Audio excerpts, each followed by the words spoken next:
요즘 또 우리의 시선을, 우리의 마음을 이렇게 사로잡는 것들이 무엇입니까?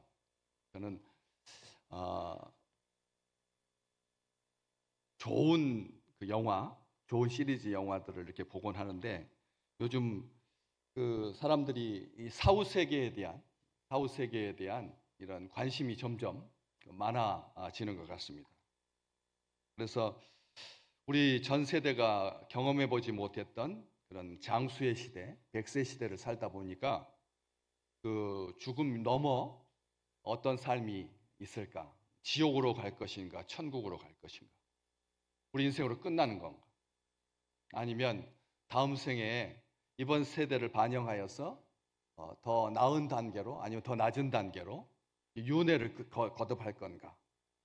불교적인 그런 생각들, 여러 가지 생각들이 많은 가운데 요즘 엔플 땡땡 제가 자주 봅니다. 요금제가 그걸 무료로 볼 수 있는 그런 기회가 있어서 이제 보게 되는데, 아주 인기가 있는 그런 영화죠. 남편과 아내가 1년 차이로 세상을 떠나죠.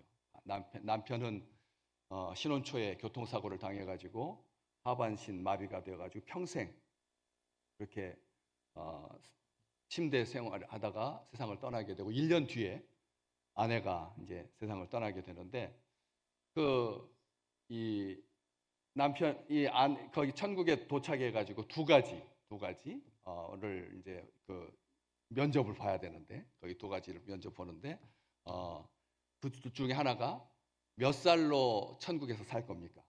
몇 살로 살 것입니까? 여러분 같으면 몇 살로 천국에서 살고 싶으십니까? 당연히 남편은 결혼 초 27살로 이렇게 몸이 돌아가서 이제 걸어 다니는 거죠. 평생 못 걸었었는데 걸어 다니면서 그렇게 1년 전에 벌써 도착해 가지고 살고 있고, 아내는 1년 뒤에 세상을 떠나는데, 그 중요한 순간 몇 살로 다시 태어나고 싶으니까 했는데, 그때 하필이면 이런 생각이 드는 거예요. 남편이 아내한테, 90 먹은 남편이 80 먹은 아내한테 당신은 지금이 제일 예뻐. 그 말이 생각이 나가지고 80살로 다시 천국에서 80살로 이제 살아가게 되는 거죠. 그 순간에서. 그 대신 조건이 붙습니다. 한 번 선택하면 바꿀 수 없는 거예요. 80살로 부활을 한다는 거죠. 그래서 남편을 만났는데 남편은 27살이고 아내는 80살. 남편 말 믿지 말라는 말이죠. 그것은 그냥 그때의 마음인 거지. 자기 지금 제일 예쁘다라고 하는 그 말 때문에 80살로 그렇게 부활해가지고 사는 그 이야기, 그 속에서 우리가 생각할 게 참 많더라고요. 어떤 나이로. 그래서 서양에서는 남자는 37살, 여자는 17살, 요 정도로 이 천국에서 살아가는 것이 제일 행복하다. 다른 타종교에서 그런 생각들이 있는 이유가 거기에 있는 거죠. 여기 이 천사가 여자들에게 말합니다. 28장 7절, 빨리 가서 말해라. 빨리 가서 말해라. 예수님께서 여기 계시지 않고 평상시 그가 말씀하신 대로 살아나셨으니까 빨리 가서 전해라. 그렇게 말하는 겁니다. 그의 제자들에게 가서 빨리 가서 너희보다 먼저 갈릴리로 가신다고 말해라. 오늘 설교 제목이죠. 너희보다 먼저 거기서 갈릴리로 갈 거다. 거기서 너희가 뵐 거다. 라고 하는 기쁨과 좋은 소식을 전해라. 충격과 부정적인 그런 상황 속에서 제자들이 위축되지 아니하도록. 그래서 부활주일 설교 이후부터는 유머를 많이 하는, 설교 중에 재밌게 웃을 수 있는 그런 이야기들을 일부러 많이 담는 거죠. 그래서 교회 전통은 2000년 동안 부활절 이후의 설교는 아주 재밌게 그렇게 하려고 하는 그런 노력들이 이어져 왔습니다. 천사가 빨리 제자들을 지금 갇혀있는, 위축되어 있는, 부당한 감정 때문에 분노하고 있는, 스승을 다 배반한, 다 버리고 도망친 그 부끄러움과 죄책감으로 처참하게 죽어서 묻힌 스승에 대한 슬픔과 탄식으로 있지 않도록 빨리 가서 좋은 소식을 알려라. 예수님께서 평상시 말씀하신 대로 살아났다. 상실감과 무력감, 우울증, 대인기피증, 어찌해야 하나 하는 불안과 두려움, 딱 사랑하는 사람이 세상을 떠나면 급하게 밀려오는 그런 것들에 대해서 연구가 얼마나 요즘 많은지 모릅니다. 6.25 때는 그냥 20살, 17살, 14살짜리도 가서 세상 떠나니까 그냥 갑작스럽게 세상을 떠나는 이 당혹스러운 죽음 앞에서 많이 노출되어 있었는데, 조금 이제 평화 시기가 오다 보니까 그런 갑작스러운 죽음이 더뎌지나 싶었는데 세계에서 1등으로 자살률이 많아가지고, 그것도 젊은 사람들뿐만 아니라 나이 든 사람들까지, 이 사랑하는 사람을 잃은 사람들의 특징 중에 맨 마지막이 뭐냐면 자살 충동입니다. 그 아빠 이야기했던 그 여인이 남편 제일 걱정하는 게 뭐냐면 나보다 먼저 세상 떠날까, 내가 남편을 두고 자기가 세상 떠날까, 남편을 두고 자기가 세상 떠날까 봐 그런 걱정을 하거든. 그러면서 늘 죽음에 대해서 생각하는 거야.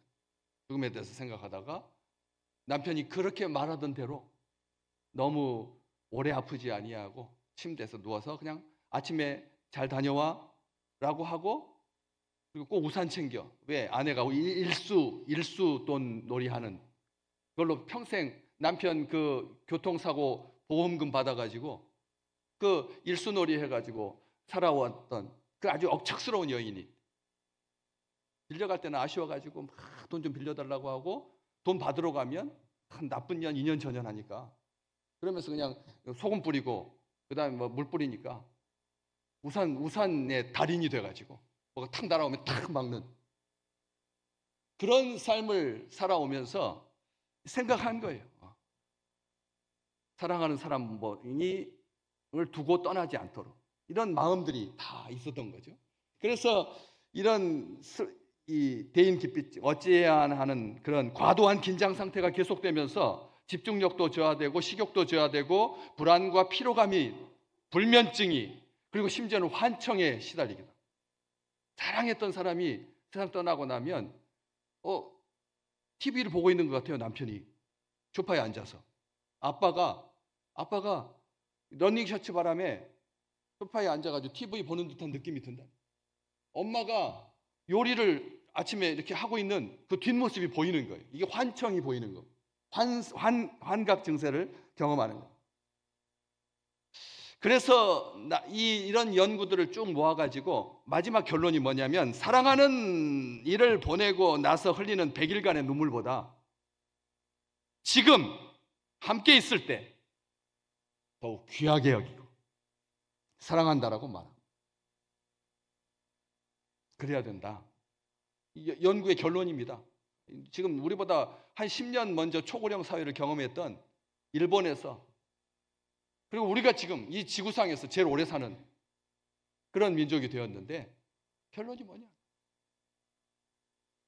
기쁜 소식이니까 빨리 전해라. 열왕기하 7장에 보면 시리아 임금 베나닷의 군대가 사마리아 성을 포위하고 그 기간이 길어지니까 자기 낳은 아이, 자기 아기는 못 잡아먹으니까 남의 집 아기를 잡아.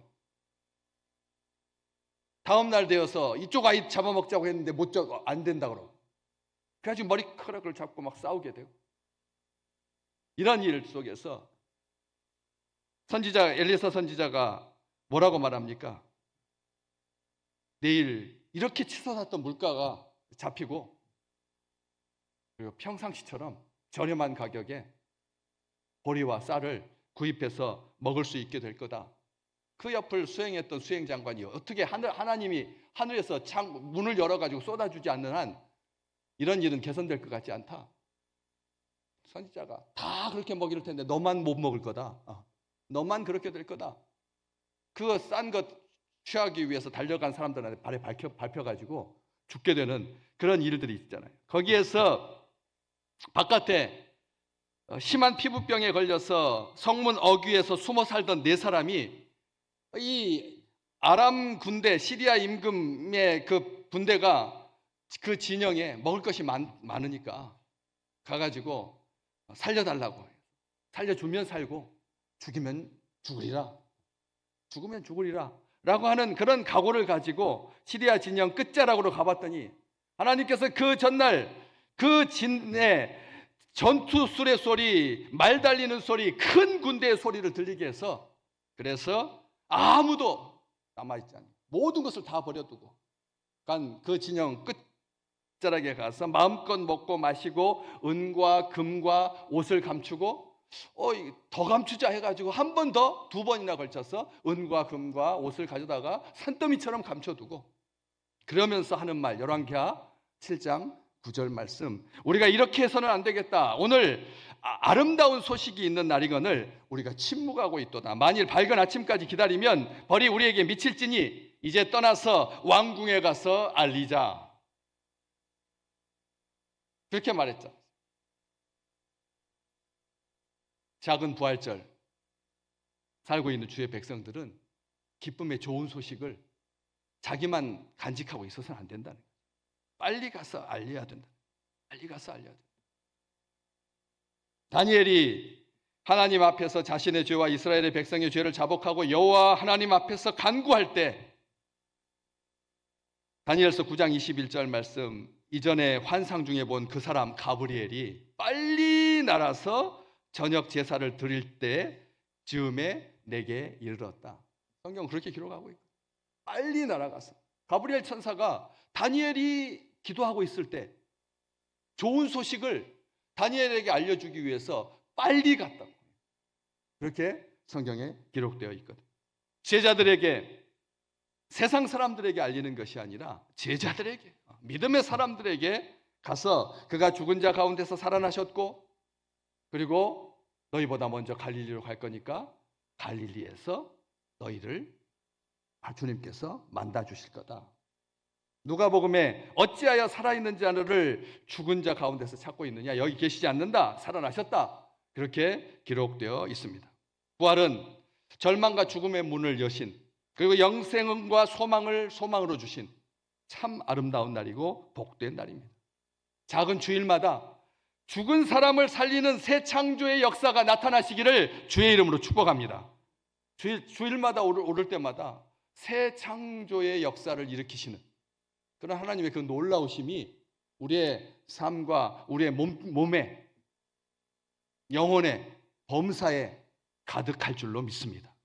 이게 새 생명의 역사. 말씀하신 대로 살아나신, 그가 죽은 자 가운데서 살아나셔서 지금 없다, 와서 봐라. 지난주에 말씀, 그가 누우셨던 곳을 봐라. 세상의 종교의 창시자들은 화려하고 그 거대한 무덤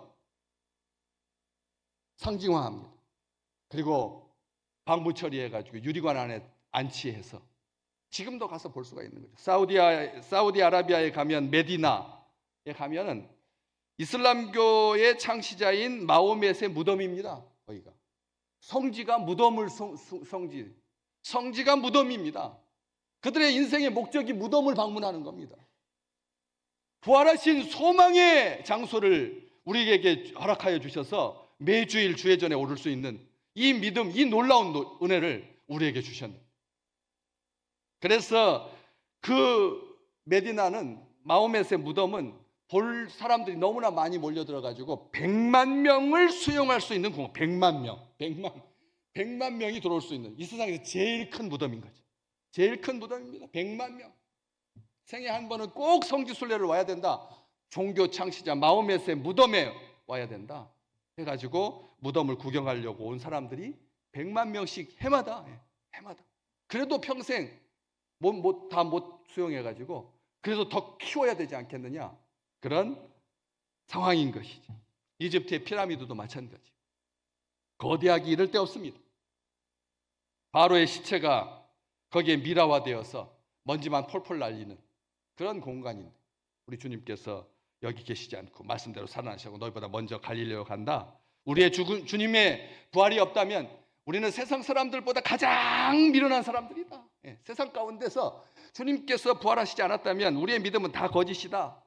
하나님과 아무런 관계도 없다. 아무것도 아니다. 헛것이다. 공허하다. 모든 축복의 시작은 주님의 부활로 말미암은 거다. 왜? 임마누엘의 약속을 지키신다는 증거니까. 내가 너희와 항상 함께 있겠다. 죽음에 갇혀 계시지 아니하고 부활하신 것이 우리 주님의 그 약속을 우리에게 지키시는 하나님. 내가 너희보다 먼저 갈릴리로 갈 테니까 거기서 날 보자. 우리 주님께서 살아계실 때 늘 말씀하셨거든요, 제자들에게. 그래서 그 약속을 지키시는, 주님께서 부활하심으로 말미암아 죽은 자와 산 자의 소망이 되시는, 우리로 하여금 산 소망을 갖게 하시는, 우리로 하여금 의롭다 인정받게 하시려고 우리 주님께서 다시 살아나셨다. 사탄의 세력을 대적할 수 있는 권세를 주시려고 우리 주님께서 부활하셨다. 두려움을 이기는 기쁨을 주시려고. 오늘 말씀 그렇게 천사로부터 말을 들은 다음에 8절 말씀, 그 여자들이 무서움과 큰 기쁨으로 빨리 무덤을 떠나서 제자들에게 알리려고 다름질했다 기록하고 있는 것처럼 큰 기쁨을 주신다. 오늘 예배가 끝나고 나면 주님께서 주시는 큰 기쁨으로 충만하시기를 주의 이름으로 축복합니다. 불안하고 염려하고 걱정하고 근심하고 불면증에 시달리고 어찌할까 고민하는 것이 아니라 말씀을 들으면 말씀이 역사하셔서 우리 알고 새 소망을 품게 하시고, 그래서 빨리 가서 새로운 삶을 살아갈 수 있도록, 부활과 소망의 믿음 안에서 살아갈 수 있도록. 주님께서 부활하신 것은 우리의 부활을 가장 확실하게 담보하는, 주님께서 부활하신 것은 내가 첫 열매다. 너희는 나를 믿었으니 나와 함께 부활할 것이다 라고 하는 그 놀라운 약속, 확증시켜주는 사건이라는 거예요. 십자가의 사랑에서 끝난 것이 아니라 부활하심으로 말미암아 다시 찾아오셔서 그 사랑의 완성을 보여주신 사건이 부활하신 거예요. 십자가는 사랑입니다. 우리를 사랑하신다는 증거죠. 근데 거기서 끝나지 아니하고 부활하셔가지고 사랑을 완성시켜 주신 겁니다. 부활의 소망 가운데서 믿음으로 날마다 새롭게 전진하는 삶을 살아갈 수 있도록 우리 주님께서 부활하신 것. 로마서 4장 25절, 예수는 우리가 범죄한 것 때문에 내어줌이 되었다. 우리를 의롭다 하기 위하여 살아나셨다. 로마서 8장 11절, 예수를 죽은 자 가운데서 살리신 이의 영이 너희 안에 거하시면 그리스도 예수를 죽은 자 가운데서 다시 살리신 이가 너희 안에 거하시는 그 영으로 말미암아 너희 죽을 몸도 살리실 거다. 주님께서 말씀해 주셨어요. 주님의 증인이 될 수 있도록, 돈을 받고 진리를 덮어버리고 양심을 속이고 부활이 없다라고 거짓말했던 그런 종교 기득권층, 종교의 하수인들 되지 말라고 우리 주님께서 부활하시는 것이죠. 떡과 생선을 주시면서 다시 일어설 기회를 주시고 땅끝까지 이르러서 내 족속들로 하나님을 영접하고 그리고 구원을 받게 하라. 너희보다 먼저 갈릴리로 가신다. 거기서 너희가 주님을 뵐 거다. 무서워하지 마라. 10절 말씀, 예수께서 이르시되 그 여인들에게 무서워하지 마라. 가서 내 형제들에게 갈릴리로 가라고 해라. 거기서 나를 볼 거니까. 우리 주님께서 말씀해 주셨죠. 살아계실 때도 내가 살아난 후에 너희보다 먼저 갈릴리로 갈 거다. 주님께서 말씀하셨고, 오늘 16절, 17절 잠깐 보실까요? 오늘 본문 말씀 바로 뒤쪽인데 16절, 17절 11 제자가 갈릴리에 가서 예수께서 지시하신 산에 이르러 예수를 배웁고 경배하나 아직도 의심하는 사람들이 있더라. 갈릴리에서 예수님을 뵐 거다. 그런데도 아직 의심했다. 왜? 더 성령이 충만하지 않으면, 성령께서 충만하게 임하지 않으면 우리 마음속에 의심이 든다는 거죠. 정말 우리도 죽은 다음에 부활할 수 있을까? 살아서 예수 믿으면 죽음을 보지 않게 될 건가? 얼마나 의심이 많습니까? 살아서 예수 우리가 살아서 예수 믿고 예수 믿다가 죽은 다음에 다시 살아날 것을 믿는 이 믿음이 부활에 우리에게 주신 놀라운 약속인데, 우리는 이게 의심이 든다는 거죠. 성령이 충만하기 전까지. 그렇기 때문에 먼저 우리 주님께서 행하십니다. 새벽 미명에 한적한 곳으로 가셔서 먼저 기도하셨습니다. 우리 주님 항상 그러셨습니다. 우리 주님께서 먼저 제자들의 발을 씻겨주셨습니다. 내가 너희들에게 모범이 보여주려고 너희들의 발을 씻기니까 너희도 나중에 너희 동료들과 너희 후배들, 너희 선배들 발을 씻겨주는 자가 되어라. 우리 주님께서 먼저 발을 씻겨주셨죠. 그리고 갈릴리로 부활하신 다음에 먼저 가시고요. 구약 성경에 우리 주님이 자기 백성들보다 먼저 가시는 것 기록되어 있죠. 오직 주께서 먼저 가시며 장막 칠 곳을 찾으시고 밤에는 불기둥으로 낮에는 구름 기둥으로 인도하시고. 우리 주님께서 그렇게 성경에 기록되어 있어요. 먼저 가시며 주께서, 그것도 앞에다가 오직 여호와께서 너희보다 먼저 가시며. 또 구약 성경은 말합니다. 우리보다 먼저 주의 사자를 보내셔서 우리의 길을 평탄케 하신다. 우리보다 뭘 먼저 보내신다고요? 주의 사자를 먼저 보내셔서 우리가 행할 길을 어떻게 한다고요? 평탄하게 정리해 주신다. 기록하고 있습니다. 우리가 광야 길을 가는 동안 우리를 지키시고 인도하신다. 예루살렘으로 가지 않았습니다. 우리 주님께서 부활하신 다음에 예루살렘으로 가지 아니하고 부와 권력의 상징, 명예와 영광의 상징인 예루살렘에 있지 아니하고 화려함의 상징, 그 수많은 사람들, 평상시보다 10배가 넘는 사람들의 순례객들로 붐비는 그런 예루살렘으로 가지 아니하시고 갈릴리로 가십니다. 예루살렘은 사랑하는 제자들의 배신, 치욕적인 채찍질과 수치로 얼룩졌던 그런 예루살렘으로 우리 주님께서 가시지 아니하고 세상적인 승리나 복수나 자신의 영광을 위해서 예루살렘으로 가지 아니하시고 먼저 제자들보다 갈릴리로 가시는 거죠. 갈릴리는 예수님께서 부활하셨다 그래서 삶의 형편이 화펴지지 않았습니다. 예수님께서 갈릴리 출신이다, 나사렛 출신이어가지고 자기 고향 사람들 앞에 고속도로 깔아주지 않았거든요. 내가 당선되면 우리 고향에 정말 한평 나비축제 보게 하려고 1년에 1,000,000명이 방문하게 될 거다. 구리에 유채꽃밭이 화려하게 조성되어가지고 한 10년 전부터 해가지고 태극기도 그냥 지나가는 올림픽 강변북로를 이 강변북로 끝에 가가지고 구리로 빠지면서 보라고 그냥 태극기도 아주 크게. 그렇게 세상은 자기 고향 어떻게라도 사람들을 많이 끌어모으려고 하지만 우리 주님께서 부활하셨으면 나사렛에 그냥 기념 성전이 생기고 그렇게 화려하게 변하지 않았거든요. 여전히 고달픈 삶의 현장, 가난하고 힘없는 사람들, 무시당하고 소외당한 변두리 인생들이 모여 사는 그 갈릴리로 내가 너희보다 먼저 간다. 우리 주님께서 부활하셨으면 왜 갈릴리로 가셔야 됩니까? 예루살렘에 계셔야죠. 제자들이 배신하고 다 흩어졌는데 제자들을 불러 모으신 그 놀라운 그 장소인데 새로운 출발의 상징이었고 산상수훈, 팔복, 천국의 복음을 선포해 주시고 물이 변화해서 포도주가 되게 하시고 베드로의 신앙 고백을 받으시고 백부장의 하인, 베드로의 장모, 가나안 여자의 딸, 야이로의 딸 고쳐주시고 오병이어의 기적을 베푸시고 그리고 무리를 걸으시고 하나님의 능력이 가득하고 하나님의 나라가 열리기 시작한 그 갈릴리로 우리 주님께서 가시죠. 예루살렘을 차별하려고 하시는 게 아닙니다. 우리 주님은 부자들을 싫어하는 게 아닙니다. 우리 주님은 도시 사람들 미워하는 게 아닙니다. 가난한 사람들을 선호하는 게 아닙니다. 왜요? 누가복음 24장 49절 볼지어다 내가 아버지께서 약속하신 것을 너희에게 보내니 너희는 위로부터 능력이 입혀질 때까지 어디 있어라? 예루살렘에 머물러 있어라 했는데요.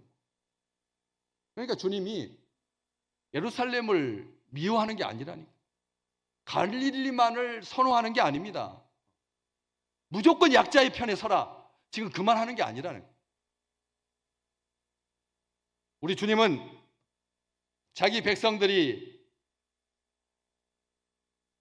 보다 먼저 그곳에 가시는데 원수들이 수치를 당하는 것보다 제자들의 즐거움을, 성령 충만함을 더 원하신다는 거예요. 우리 생각에는 부활하신 다음에 원수를 진멸하리라. 너희들이 정말 나한테 침을 뱉어. 우리 지난 고난주간 때 영화 보셨잖아요. 바라바.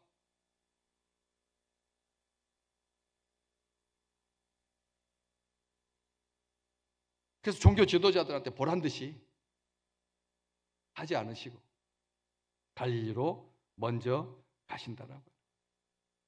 그러면서 천사가 아주 이상한 말 하나를 하죠. 앞에 다시 보시면 27장 후반절에 너희보다 먼저 갈릴리로 가시나니 거기서 너희가 주님을 뵐 거다. 보라, 내가 너희에게 일렀느니라. 천사가 보라, 내가 너희에게 일렀다. 이 중요한 의미를 지니는 공적인 선언을 표현할 때 사용하는 문구입니다. 중요한 의미를 지닌 공적 선언. 내가 너희에게 말했다. 내가 너희에게 말했다. 계시의 중재자로서 자신의 임무를 다했다는 뜻입니다. 천사가. 예수님의 부활을 확증하는 선포인 거죠. 나는 내게 주어진 임무를 다 행했다. 천사도 자기의 임무를 다 행한다는 거예요. 천사도 오늘 제일 바쁜 날 아니었겠습니까? 우리 주님께서 죽음의 권세를 깨뜨리고 부활하신 날이니까 오늘 찬송가 함께 부르셨잖아요. 찬송의 하늘이 들리던 그날 이 4절 찬송, 무덤이 예수를 못 가둔 그날, 인봉한 그 돌이 굴러갈 때 이 천사가 와서 뭐 했습니까? 3절 말씀, 3절 가사에 천사들 내려와서 무덤을 지켰다고. 주님께서 부활하실 것을 여인들이 오기 전에 천사들이 일찍 무덤 바깥에서 예수님께서 부활하실 것을 기다리고 있었다는 거예요. 우주의 꽃처럼 빛나는 그날 천사들이 자기의 사명을 다한 거죠. 자기의 사명을 다했던 거죠. 그래서 신실하게 나는 주님의 메시지를 전달했다. 너희가 듣든지 아니 듣든지. 그 어떤 날보다 주일날은 다른 사람들한테 우리 주님께서 부활하신 날, 예수 믿어야 산다는 것을 예수 믿고 천국 가는 것이 그게 우리 하나님께서 우리를 위해서 주신 아주 큰 선물이다. 지상에서도 건강해야 되지만 세상 떠난 다음에 지옥에 가지 아니하고 천국에 갈 수 있다. 예수 믿어라. 이렇게 말해주는 것. 천사가 보라 내가 너에게 일렀느니라. 이렇게 선포했다는 거죠. 예수님이 부활하심으로 죽음은 그 권세를 잃었습니다. 주께서 우리를 깨우실 때 하늘에서 나팔이 울릴 것이고 삽시간에 우리 몸은 변화되어서 새 몸을 입게 될 것입니다. 십자가의 죽음만을 회상하지 마십시오. 고난주간은 한 주간입니다. 그리고 부활주일 다음에 51주간 동안 뭡니까? 작은 부활절을 우리 주님께서 주셨거든요. 십자가 묵상은 한 주간이면 족합니다. 십자가의 정신으로 살아야 하고 십자가 아래서 하나님의 사랑을 확인하는 것 중요하지만 죽음을 묵상하고 예수님의 고난 가운데 멈춰있지 말라는 거예요. 우리 주님께서 말씀하시고 주님은 우리가 헤아릴 수 없는 새 생명으로 다시 일어나서 힘있게 살아가도록 역사하실 거니까. 그래서 새로운 관계로 변화되는 9절 말씀, 예수께서 여자들을 만나서 이르시되 평안하냐 하시거늘 여자들이 나아가 그 발을 붙잡고 경배해. 우리 주님께서 뭐라고 하셨습니까? 나를 만지지 마라. 다른 복음서에 보면 나를 만지지 마라. 그렇게 말했습니다. 그러니까 기존의 방식으로 주님을 대하지 말라는 거예요. 기존의 방식으로 주님을 사랑하지 마라. 부활주일 이후에 우리 주님을 대하는 방식이 눈도 띄어지고 귀도 열리고 마음도 열리시기를 주의 이름으로 축복합니다. 어떤 말씀을 우리에게 주시든지 나에게 주신 약속, 저 말씀은 우리를 향해서 이루려고 하시는 말씀입니다. 그냥 주시는 말씀이 아니다. 임마누엘의 약속을 지키기 위해서 내가 너희보다 살아나서 먼저 갈릴리로 갈 거다.